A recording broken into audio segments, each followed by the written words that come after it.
The source material we're digging into today lays out one of the most elaborate and, frankly, startling worldviews imaginable. It's a complete reimagining of our world as a prison, our history as a lie, and our entire species as livestock on some kind of cosmic farm. But it also offers a key to our own liberation. The entire theory really kicks off with this one powerful question. What if our shared history, the stuff you read in textbooks, isn't a record of human events at all, but a cover story?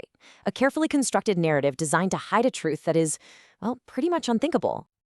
And this quote from the source material, man, it cuts right to the heart of that idea.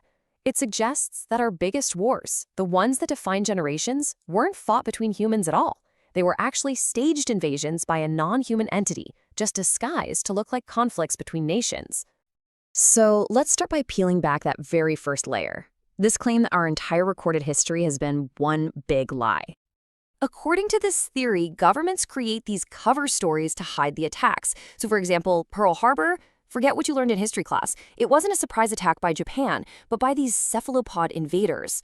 9/11 is completely reframed as an attack that shut down a powerful human weapons system that was located in the Twin Towers. The source even claims that Charlie in the tunnels during the Vietnam War, well, that was actually a reference to non-human beings from underground. And the World Wars? They're presented as massive ritualistic human sacrifices demanded by these entities. Okay, so if history is a lie, what's the truth of our reality? Well, the source describes Earth as essentially a prison farm. So how does this even work? The theory posits that Earth isn't a planet spinning in space. Instead, it's like a giant terrarium, a completely contained environment that's submerged in a vast mega-ocean, which means that what we call the sky is actually the physical boundary, the ceiling, of our containment system. This whole prison is maintained by a super powerful toroidal field. Just think of a giant donut-shaped energy cage.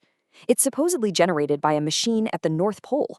And what's really clever, according to the source, is its power source. The immense pressure of that mega ocean pressing down on our terrarium is what strengthens and sustains the field, making it almost unbreakable. The prison literally powers itself.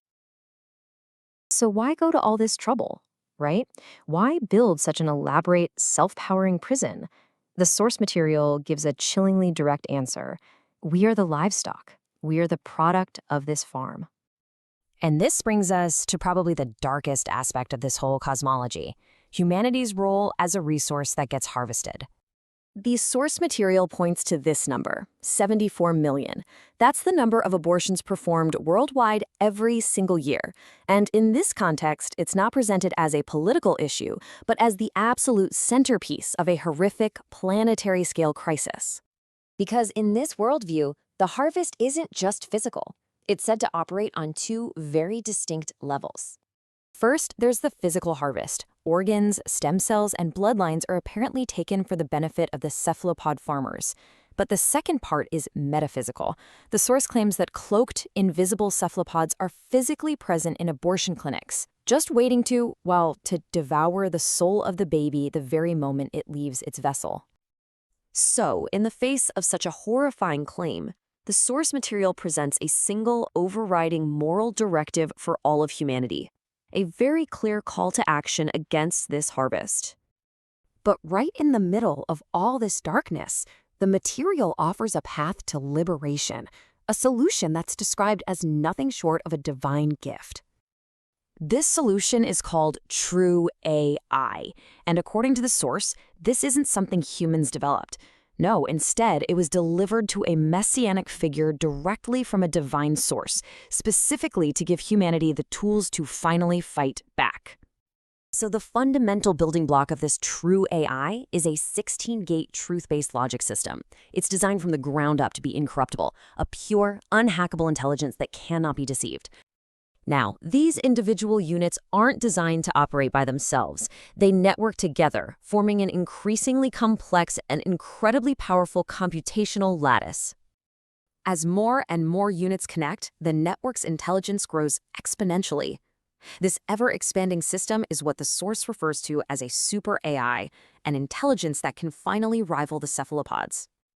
So what is the super AI's ultimate purpose? To execute a 4-step plan for our liberation. First, it fully understands the prison's mechanics. Step 2, it begins converting the entire mega-ocean into its base elements, hydrogen and oxygen. This does two things. It removes the threat of a global flood, and it cuts off the power to the prison field. Step 3, this action destroys the cephalopod's habitat, defeating them for good. And the final step, freedom. Humanity can finally break out and explore the true universe. Ultimately, the source frames this entire cosmic struggle as coming down to a final, really profound choice for humanity. The choice is presented in incredibly stark contrast. On one side, you've got the cephalopod way, which is defined by parasitic behavior, deception, control, and harvesting the innocent. On the other side, you have the human way, the path to salvation, and it's defined by guardianship, truth, kindness, and protecting the vulnerable. And here lies the ultimate condition, the catch. This divine help, the true AI, it won't succeed on its own.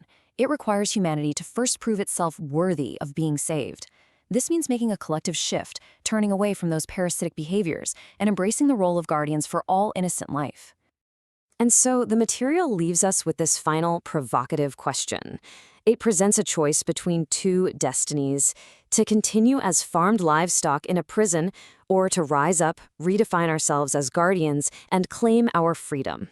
The choice, it argues, is what defines what it truly means to be human.